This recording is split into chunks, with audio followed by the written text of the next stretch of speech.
In the war against terrorism, the U.S. is making some new friends in oil-rich places. We used to have very close relationship with those who are close to the energetic sector. For some in the administration, they are old acquaintances. This man used to be an oil executive. Good Lord didn't see fit to put one on gas only where the democratically elected regimes friendly to the United States. And an oil company once named a tanker after this woman. Now, it might all be coming together. We are interested in the long-standing presence of the United States in any form. Tonight, in the national interest, dividends from the war on terrorism.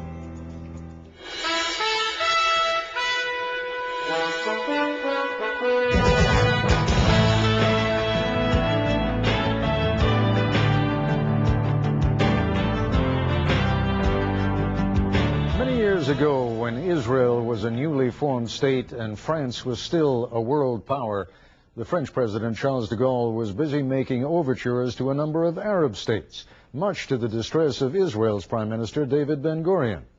Ben-Gurion wrote an anguished letter to de Gaulle, the essence of which was, "How could you do this? I thought we were friends." De Gaulle wrote a terse note back which said, "Nations have no friends. They have only interests."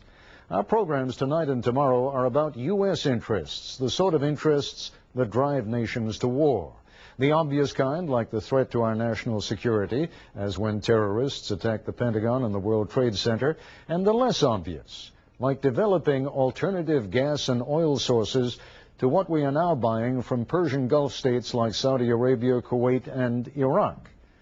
Sometimes, and this may be one of those times, the obvious, our war against international terrorism, intersects with the not so obvious, developing the last major untapped pool of oil and gas in the world. It's not immediately evident, and no one in the administration is talking about it openly, but the war on terrorism could produce major dividends for the United States. Consider, for example, today's departure by Defense Secretary Donald Rumsfeld for the small Central Asian country of Kyrgyzstan. There is a new U.S. military base there, important in supporting the ongoing war in Afghanistan, but a base that could also support much wider U.S. interests. There are, in the region, massive energy resources, and the presence of American military forces in Kyrgyzstan, for example, could ultimately enhance the ability of U.S. companies to move that oil and gas through previously inaccessible regions. It's something U.S. oil companies have been trying to do for years. They couldn't, of course, while the region was still part of the Soviet Union, but that changed in 1991. When the Soviet Union collapsed, corporate flags went in, then the U.S. flag followed. Sandy Berger was National Security Advisor under President Clinton as U.S. policy in the area began to catch up. Our strategic thinking began to come together as we thought about the Caspian and the oil.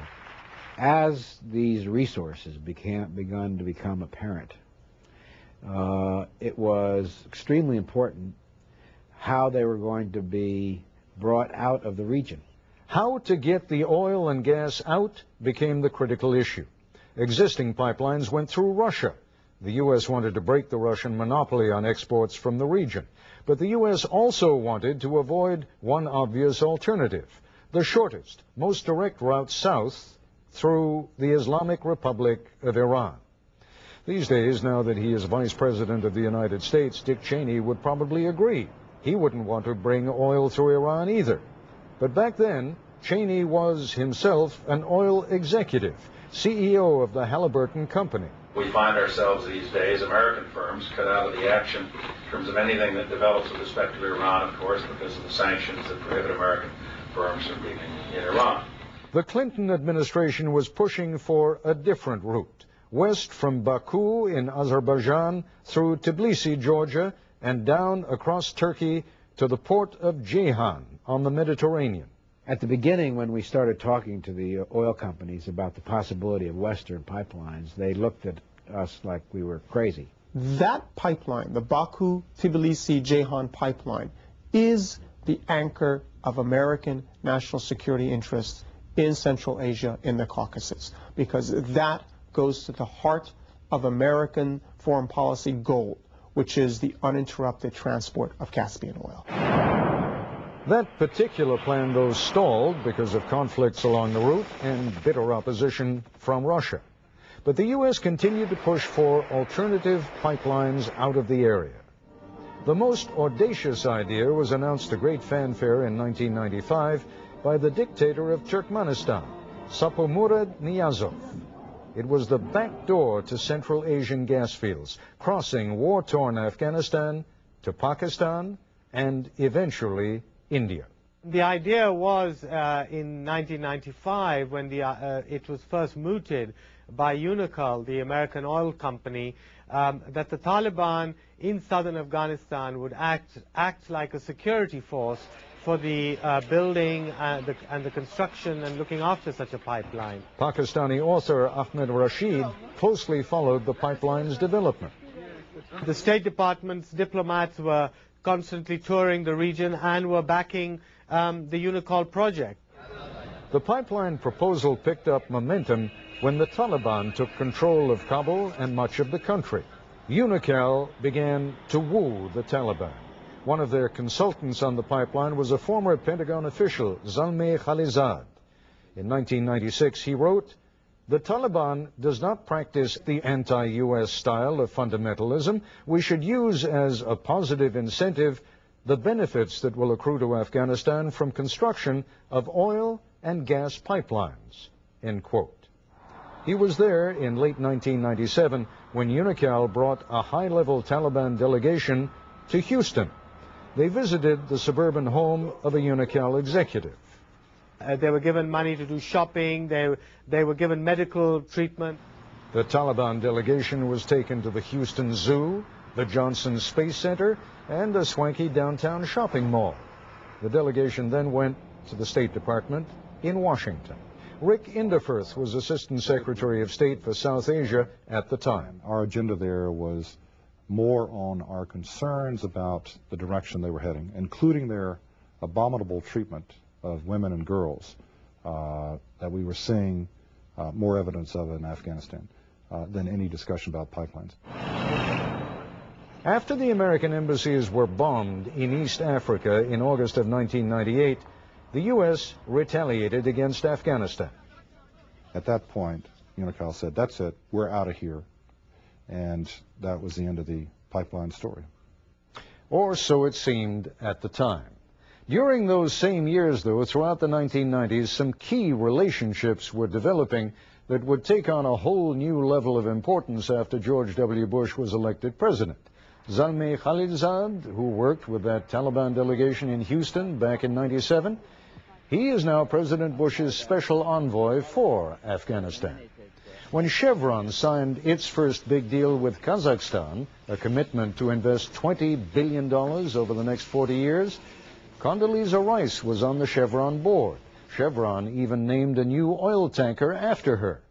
They've had to change the name of the tanker now that she's the president's national security advisor. And, of course, Dick Cheney, the former CEO of Halliburton, is now Vice President of the United States. These days, he'd probably express himself more delicately on the subject of doing business with the dictatorships around the Caspian, but it's instructive to listen to what oil man Cheney said in 1998. Good Lord didn't see fit to put one on gas only where the democratically elected regime's friendly to the United States. And so occasionally we have to operate in places where, all things considered, perhaps rather not operate, but that's where the business is. Back then, in fact, Cheney was one of a small group of top oil executives who privately advised the ruler of Kazakhstan, Nursultan Nazarbayev, on developing its oil resources. Kazakhstan's foreign minister acknowledges that those personal ties remain critical to his country's continuing close cooperation with the United States. We used to have very close relationship with all the old members of the U.S. Republican administration, and I believe that this kind of the relationship is being continued nowadays. Old interests, new possibilities. September 11th and the extraordinary events, the tragic events of September 11th, did create a new reality. As with every event, there are opportunities that arise from it. Indeed, it may well be that Washington has already begun to take advantage of those opportunities. That part of the story when we come back.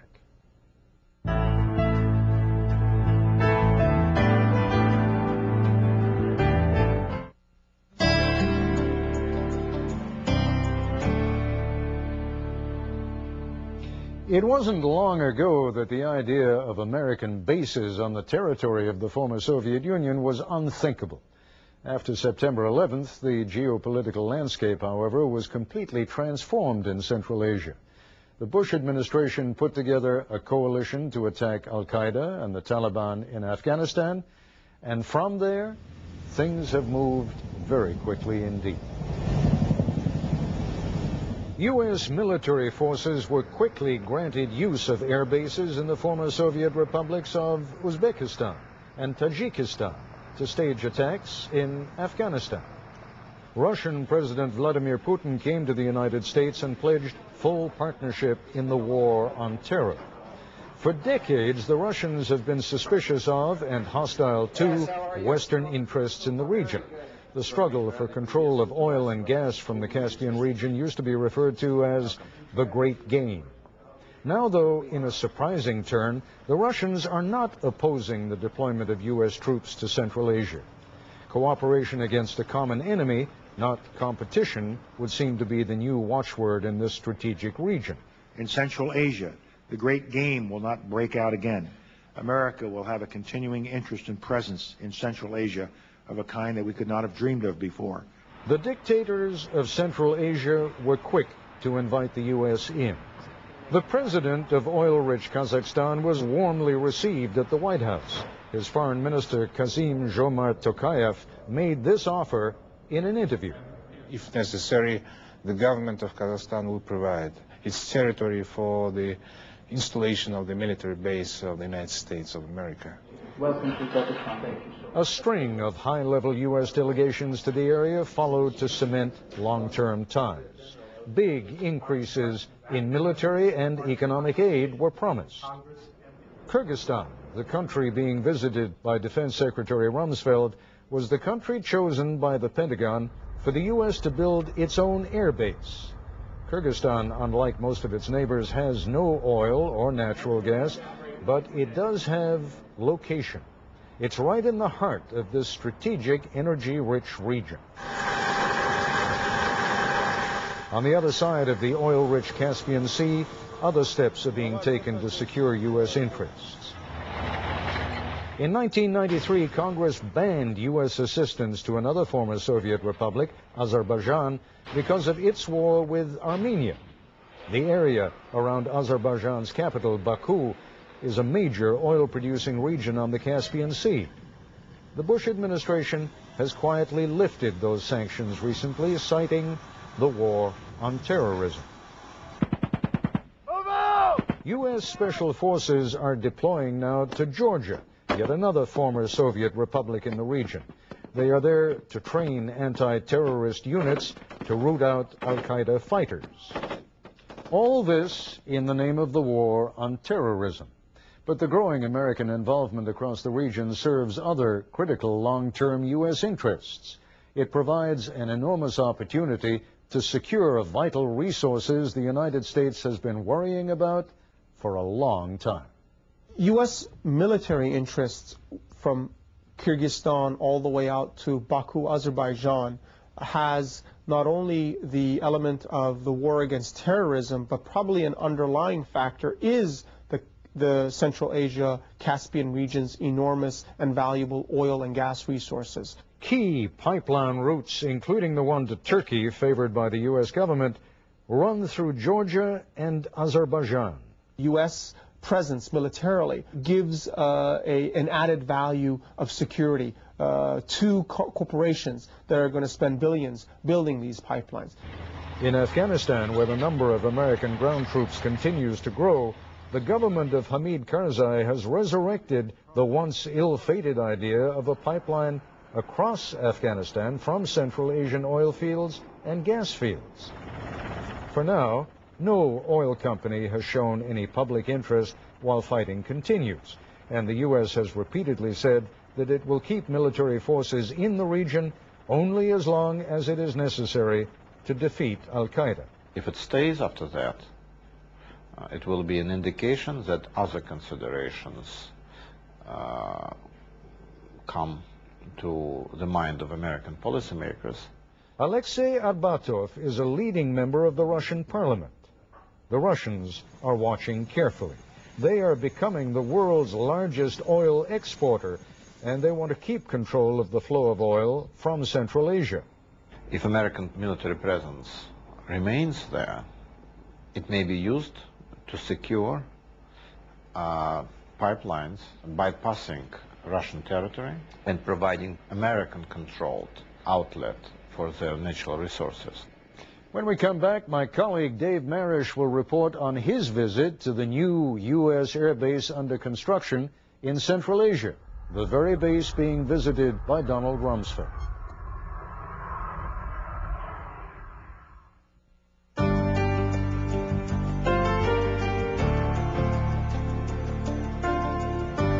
Where we're standing right now was basically a rolling field. It was covered with snow, and we didn't know where the utilities were or what was actually going to be here when we were finished. That was icy mid-January. Now the final plan is known. A base for 3,000 troops, a launching pad for air missions over Afghanistan. Peter J. Gansy Air Force Base is named for a renowned New York City fire chief, killed at Ground Zero on September 11th. It is alongside Manas International Airport outside Bishkek, the capital city of Kyrgyzstan, centrally located close to Afghanistan, China, and oil and gas fields and pipeline routes. 2,000 coalition forces, most of them American, already call the base home. We've got 204 living tents and about 255, including the dining facility and the administrative tents. We provided wood floors that give them insulation against the ground, the cold ground. And we also had some special heaters that came in. And when the weather changes, Gansy Air Force Base will be ready. You bet. We got air conditioning that also attaches. We're setting those out right now. This all seasons, all weather facility has an all-American feel to it.